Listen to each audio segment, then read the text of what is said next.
E adesso il servizio.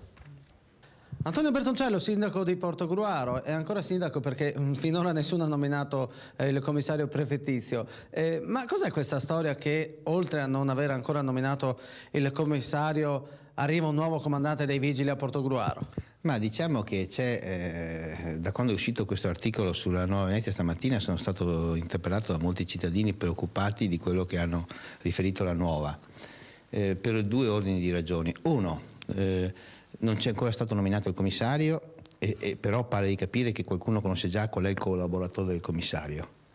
Dall'altro lato qualcuno mi chiede se il comandante Pasetto, che lavora a San Donà, quindi sotto la Zaccariotto, con tutte le verifiche che ne ha parlato la stampa rispetto anche alle verifiche che ha fatto Brunetta, pare di capire che venga a fare il comandante a Portogruaro. Ecco, ricordiamo che Pasetto e la Zaccariotto non si possono vedere. Ma diciamo che io non so questo, so però che c'è stato parecchie cause, parecchie conflittualità, parecchi ricorsi, e so che il Ministero ha mandato una ispezione a San Donà, ma questo è un problema di San Donà.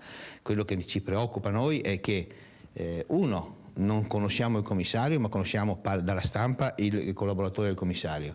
Dall'altro qualcuno ha deciso di mandare il comandante a Portogruaro prima ancora che arrivi il commissario, visto che noi abbiamo già comunque un comandante preparato che ha collaborato con l'amministrazione e quindi non abbiamo bisogno.